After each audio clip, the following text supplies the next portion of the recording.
super hazy day here in Texas on March 19th, and I couldn't help but wonder, what are these climate anomalies doing to all of our ecosystems globally?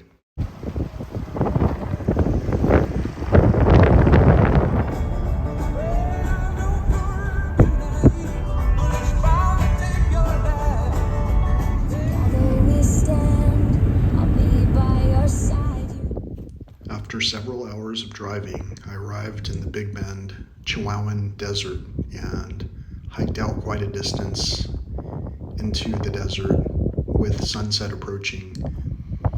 I already knew that I would be walking back in the dark, and I was very aware that I was wearing sandals and shorts. And so I was very careful for all of the cactus and other things around me. In this section of the park, I saw two tiny scorpions with the assistance of this light, but I didn't hear any of the formerly common sounds like the sounds of owls, nighthawks, coyotes, foxes, or any other insect of any sort. Again, that was just in this section of the park.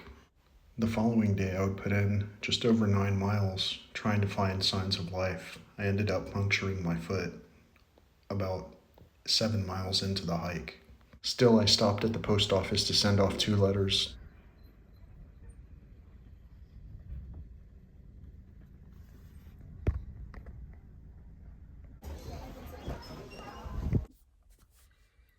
Now that I've recovered a little bit, I can talk a little bit about that hike. And I have to talk about it because I didn't even carry this device with me. That was by accident. It wasn't on purpose. Normally I would have carried this with me. By the time I remembered it, I was too invested in my walk. And so I chose not to come back for this device. However, had I taken it, I would have been able to record a hawk, 1 ant, and two birds that were flying from shrub to shrub. And other than that, I walked out towards the Black Peaks, which you can see from the fossil bone exhibit. I'm not parked anywhere near the fossil bone exhibit, though. I parked further away, and I crossed the desert kind of diagonally.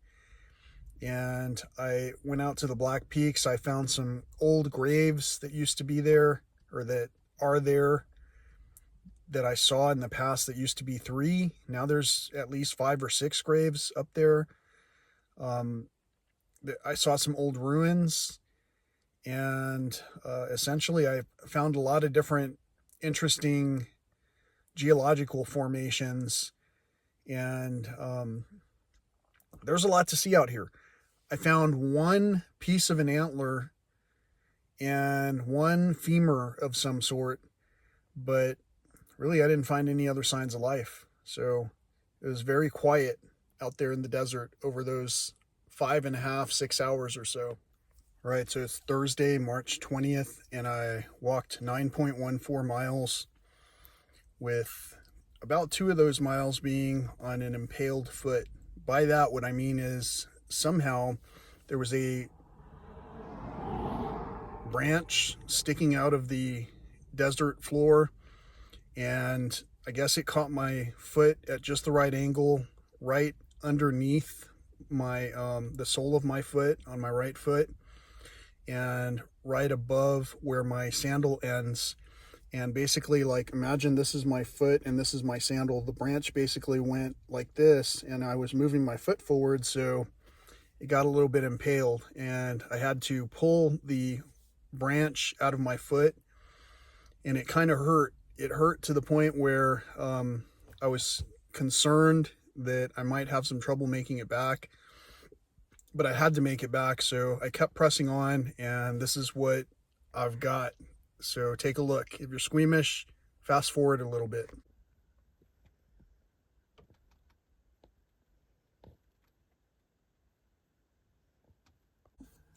You might be able to tell, but my foot already appears to be healing up pretty quickly, which is good, because today is my first official day in this park, and I've got to set up my tent. It is pleasant outside. It's going to be even cooler up in the basin, I think. And I'll be able to set up my tent and probably relax for the rest of today. But before then, I'm going to have some of my favorite power pellets. I don't know if you could tell what those were. They're blueberries, and they're one of the most restorative foods that I've ever had, right up there with raspberries. So whenever they're available, I try to get my fill, and they tend to help me regenerate. So we'll see how much my foot has repaired itself over the next few days. After making sure I officially checked in at the ranger station, I refilled my water containers and prepared to head off to my first stop, campsite 31 in the Chisos Basin. If you yourself are visiting the Big Bend National Park, I absolutely recommend that you bring your own water containers to fill with this refreshing water straight from the springs of Big Bend. You will not be disappointed. Also, you will not be using a bunch of one-time use plastic bottles that, even though they're recyclable, might not actually be able to be recycled at a reasonable cost, considering all other alternatives.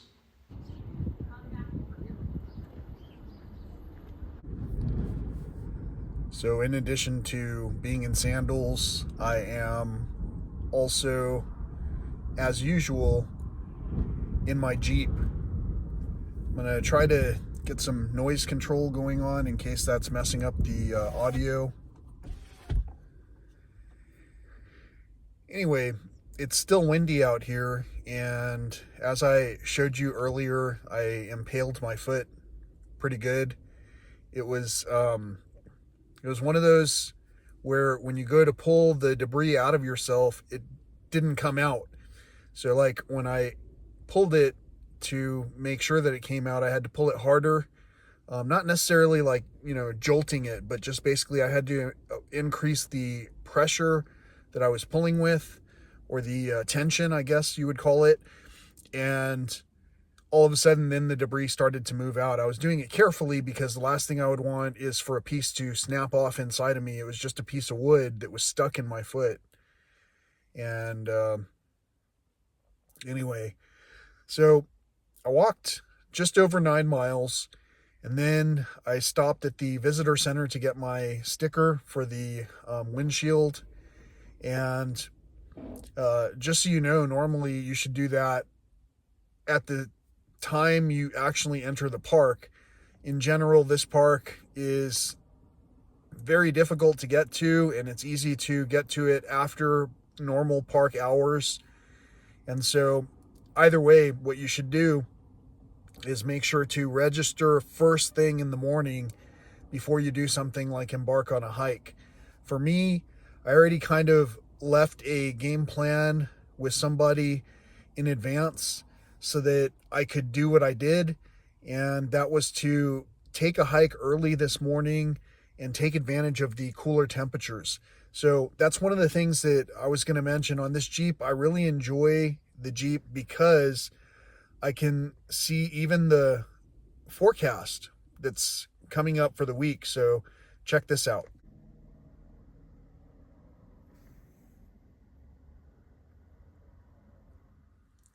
So as you can see, the weather was pretty amazing today. It's forecast to get up to 70, and it feels about like that. It's a really beautiful day to go for a long walk and to amble about very, I was going to say carelessly, without a worry in the world. And then shock yourself back into reality by impaling your foot on a piece of wood. It's very easy to do something like that in these temperatures. If it were a more extreme range of temperatures, that even changes how you bleed. And so you have to really kind of take into consideration all the weird things that can happen out here.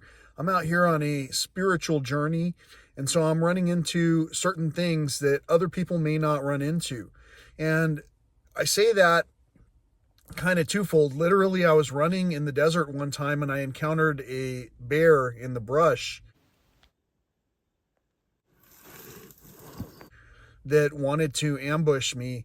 And I'm going to close this visor up here before the vehicle's automatic power turns off. The vehicle is off, but all of the electronics are still running for 10 minutes. And so that allowed me to sit in a spot and just check the weather.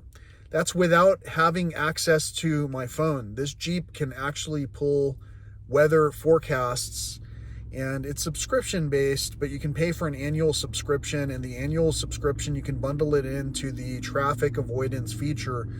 And so let's say I'm going from point A to point B across the nation, and I've got that in the travel, in the GPS. And let's say that part of that highway is closed down because all of a sudden an 18-wheeler blew over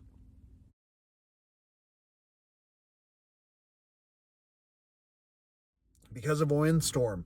Well, that's going to be reported to the traffic information systems, and that basically is distributed to the people who have these services.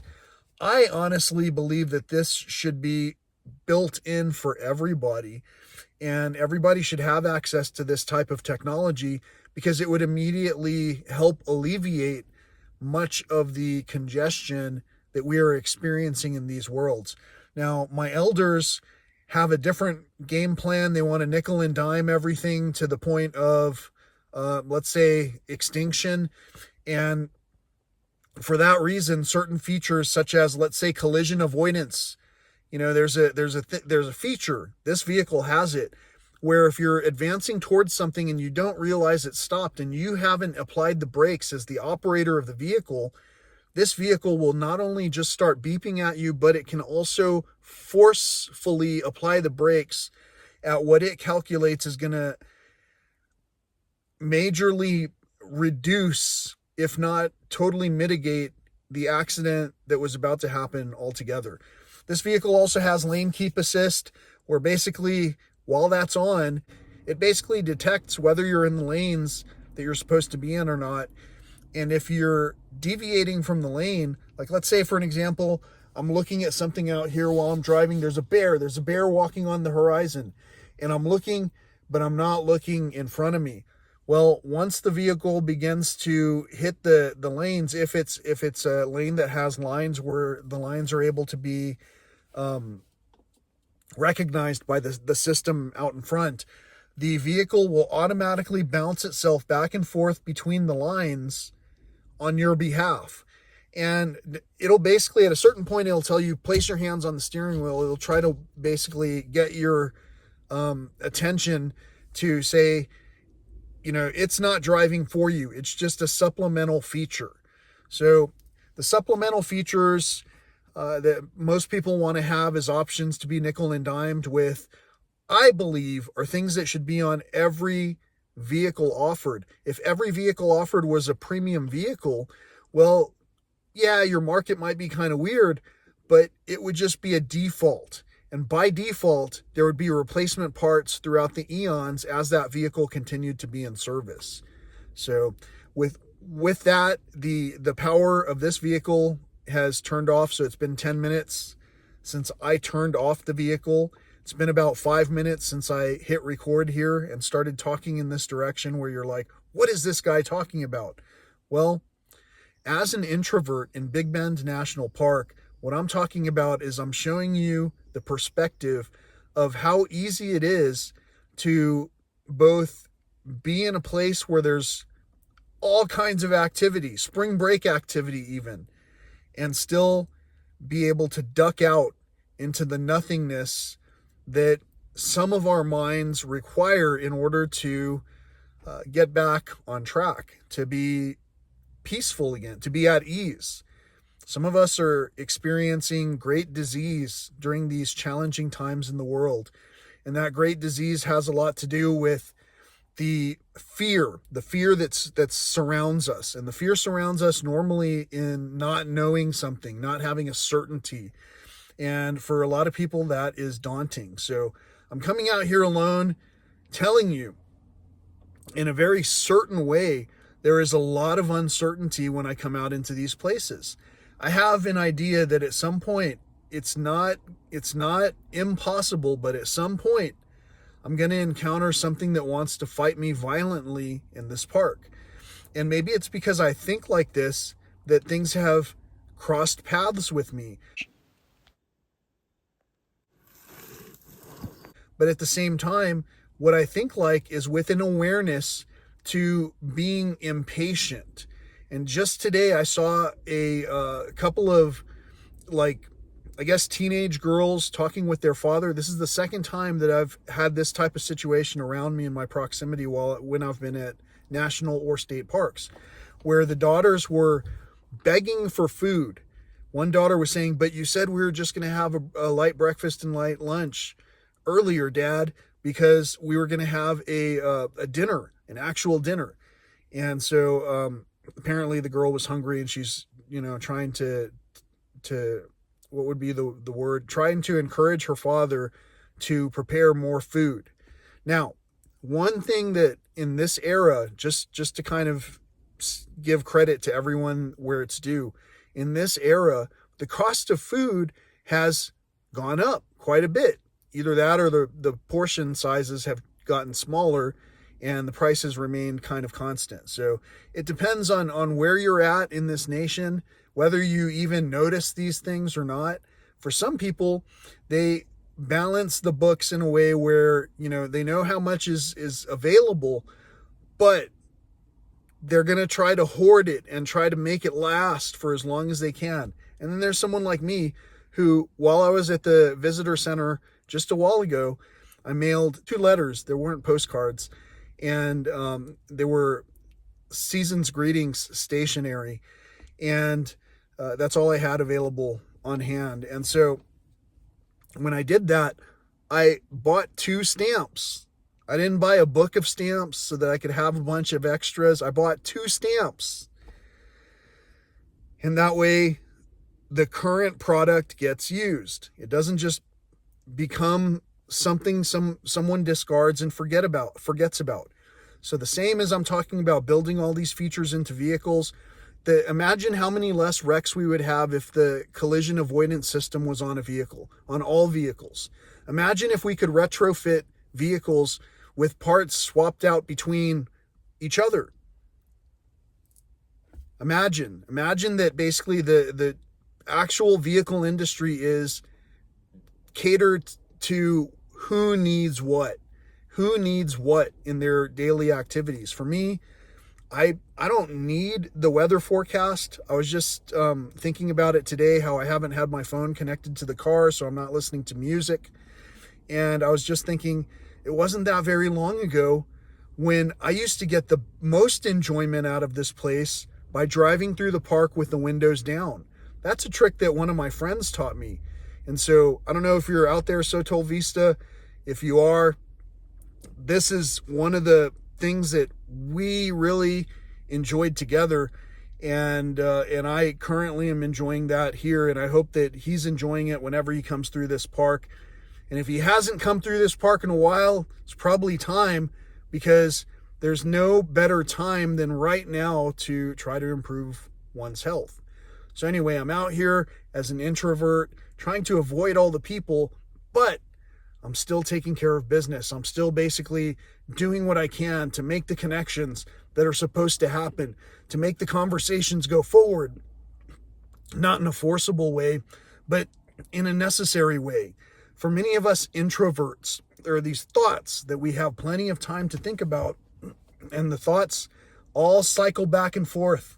And they all cycle back and forth in this way where, for me, my thoughts center around my family. And so when I tell you that over and over that I'm reaching out, trying to have a sensible conversation with my father, what I'm telling you is I'm having trouble.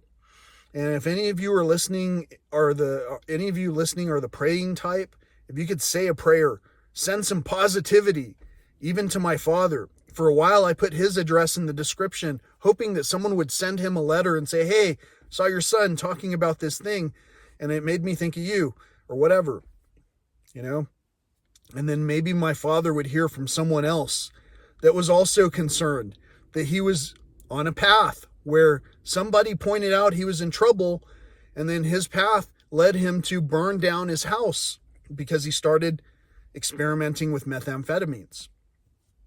I'm not trying to dismiss the power of the use of medication by people who need it. What I'm trying to say is there's a responsibility that should be included with this. And if we don't talk about the responsibility of it, then our elders continue to shop at the big box stores and continue to keep those things in business. And they continue to teach us that that's the way we should be doing these things. When someone like me, the introvert that comes here and wanders way off path, just only seeking wildlife, when I start to not see that, when I know how much wildlife was here before, that's a raise the red flag circumstance. When I worked in the IT department, we had outages. We could raise the red flag. We could stop something that was moving into production. We need to raise the red flag that says things are out of whack in this place. However, as an introvert, if it's out here, guess who's going to find it and record it for you? I hope you're staying tuned to hear this journey, to see it, to experience it. I hope that you're sending positive vibes to everyone who you ever have met. Yeah, even the person that cut you off. I hope that you're sending positive vibes to one another. And I can tell you, we can all feel it when we're sending positive vibes. Now, just because someone walks around not wanting to make eye contact, not wanting to spend time talking about all kinds of different things, and not wanting to be in big giant groups like an introvert, that doesn't mean that we don't want to contribute. And that doesn't mean that we don't belong there. What it might mean, though, for certain ones of us who went through abusive family upbringings, it might mean that some of us were panicked for a long time. And so a lot of our base personality might seem a certain way, especially to people who have known you a long time. And when you change in any way where you let go of the fear and you start acting like a kid again and walking out into the direction that your heart perceives as the direction you have to go in, when you pierce your feet in ways where you almost have to stop and think, how did I do that? I was paying attention. If it's that easy to mess up on that small scale, it's that easy to mess up on a large scale. So recently I told a story about making sure that I'm using my GPS option at the very minimum. I didn't even have my phone with me on today's hike. However, where I was, there's no coverage. So even if I had it, the best I would be able to do is record my my final moments saying, this is what I learned or something. Don't take unnecessary risks. So not too long ago, one of my parents who's remarried told me a story about how they went out into the forest of the woods of Hawaii, forest of Hawaii, I guess. And they got really lost, so lost that they had to use their phone to get rescued. And their phone only was able to work because there was SOS available. You know how when you barely have any kind of signal, but you have SOS available? Well, that's what they had. So they were able to contact help, and help was able to locate them and navigate them way back to where the trail was, instead of them climbing over the fallen trees and all kinds of stuff that my parent described. And in that instance, because the last time that we traveled together, the partner of this parent of mine had gotten off track.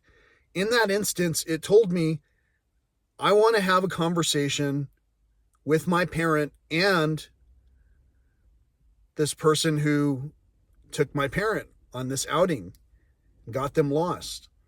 And it's not a criticism that I'm talking about. It's just an observation, and an observation in my time where I've been very fortunate to use and understand the technology responsibly, like, adaptive cruise control, lane keep assist, traffic avoidance, things like that I have to, shell out the bucks for. And also, this smart device has more than once been able to point me back in the right direction when I wasn't able to see where I came from. Knowing that I have this available feature to track myself back to where I started, I thought this is the perfect opportunity to relay this information to the person who got lost. If nothing else, it would help them to be more mindful about when they're starting their walk, where they turned around, and what landmarks were around them, so they could understand it's probably a safe bet to put safety first and to have this conversation safely. However, because of this concept, I basically have been receiving the silent treatment. I've been getting ghosted by my parent because the person, their partner, who I admire and respect very much, their partner has possibly become angered at something. Well, I get angry too, and I come out to places like this, and when I get my foot impaled by a huge piece of wood, huge pointy piece of wood, and where I'm just for a moment questioning, can I even walk all the way back? It makes me know that I was lucky that I didn't have something worse happen. As the days go by, time goes by for all of us, we all age, we all get to a point where at some point it's like something will happen, because none of us that I'm aware of are immortal in these shells. Now, whatever happens after that is a whole other eternity to discuss wherever we happen to wind up. But to present these situations, to present this technology, and to share, this is why I picked this watch and all of that other stuff, it's all really great to me, but I'm not trying to sell anything, I'm just trying to share a message with probably the people I love the most. And that's why you're watching this video, because you feel the love, you understand what's going on, and some of you might have been just as mistreated in the past. And so it's easy for you to try to steamroll over someone who's going to be nice to you. It's easier for you to sit next to someone who's driving and just yell at them as loud as you can, frustrated. And of course, the driver has to try to concentrate. And if they're an introvert like me, I don't ever want to have a situation like that again. And so I basically just put in my time and effort to have that conversation. And we got to a point where right now, again, I'm being ghosted. So with all of this in mind, with all of the things that are going on here, I really just wanted to say that it's still easy. You can see there was no one around me. There was a car or two that passed by in the parking lot, but I wasn't really paying a whole lot of attention to them. There are a lot of cars going by on the main stretch behind me, but it's not a big deal. You know what is a big deal is right here. If I were to turn on the signal so that I could see all the different things and communicate with people in different ways, then I would be sitting here doing that and not really focusing on all of the wildlife that was walking around on the ridge and all that. And so I try not to mix the concepts of getting away into any national park, for an example, with trying to be connected. I really don't want to mix those things because they don't mix.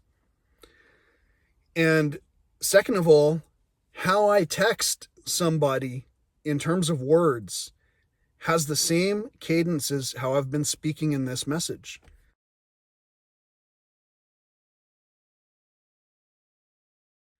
Has the same gravity.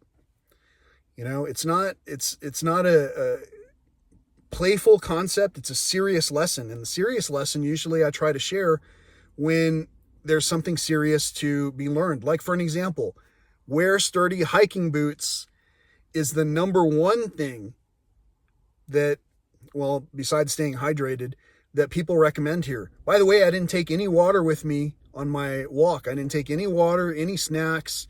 I basically just went across the desert. I had drank a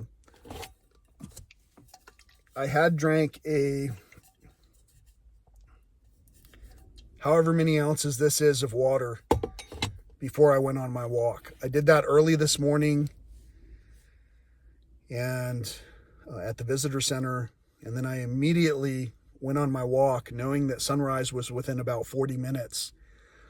And so I froze, absolutely froze. My feet were so cold.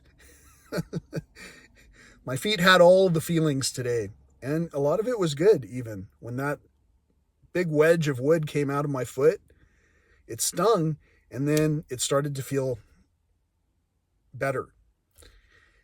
I'm really curious how I didn't, bleed so much. The only thing I can think of is it was the right temperature and I got hit right in the right spot.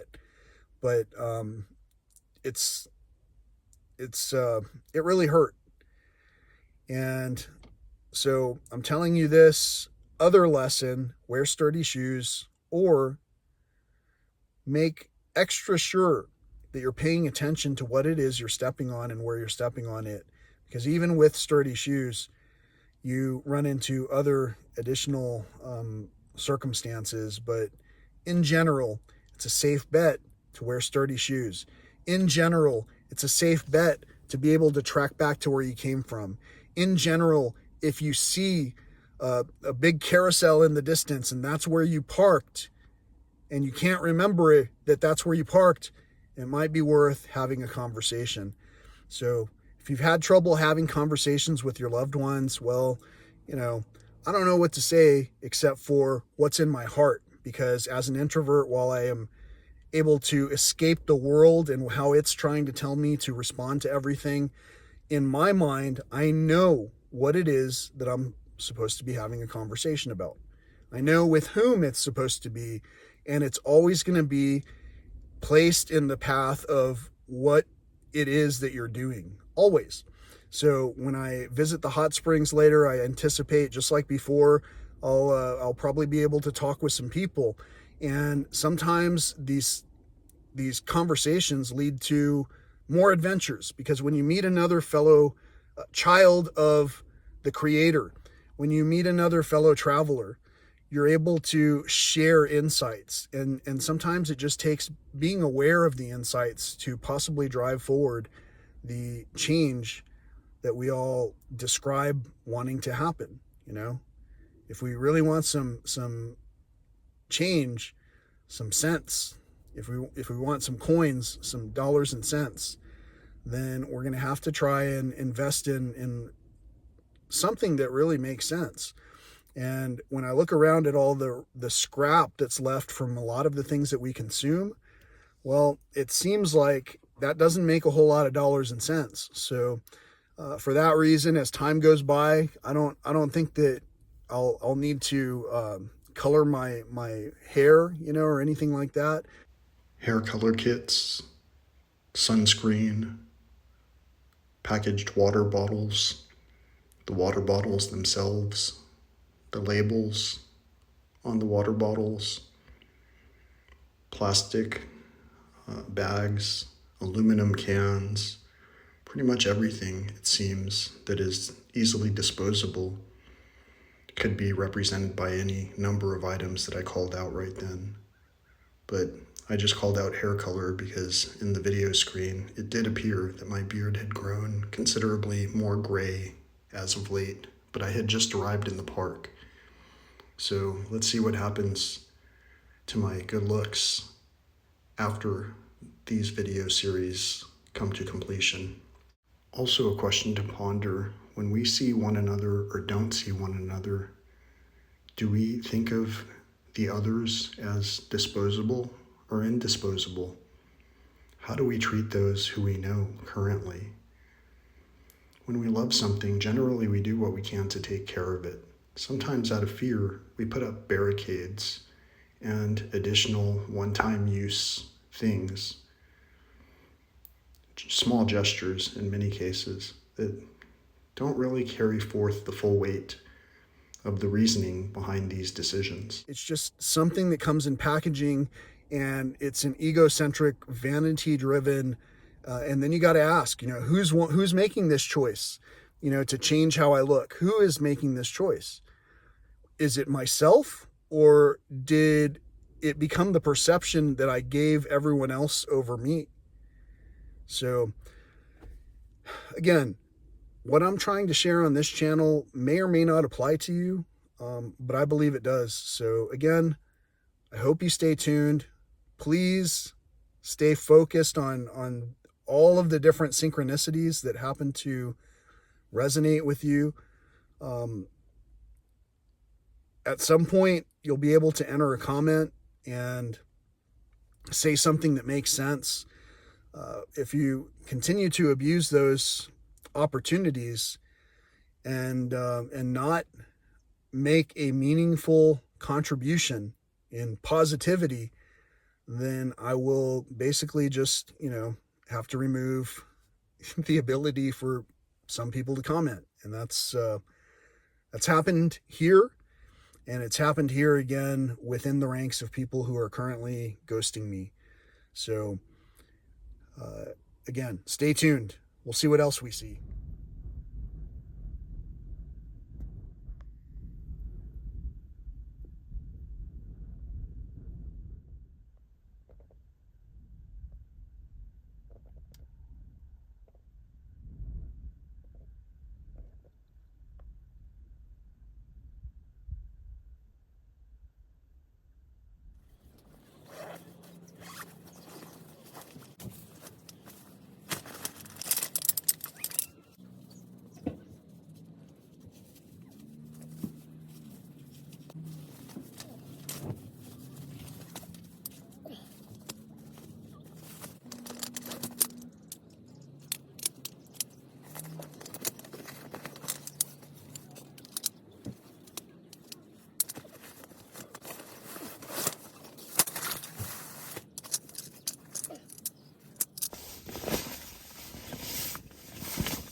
I take a lot of care in protecting my gear. As you can see, I use coasters underneath the contact points of any camp furniture.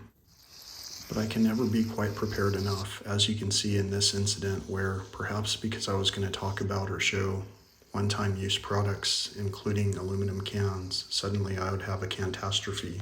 So I got all my stuff set up.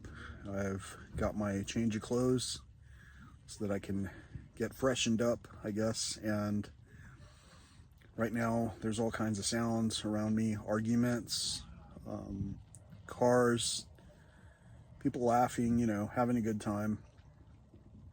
And in general, I try to avoid being around here during most normal hours to avoid all of that sound. And sometimes it can cause anxiety, just like opening a drink and having it just exploding, due to pressure changes and or shaking while it was being driven around or whatever.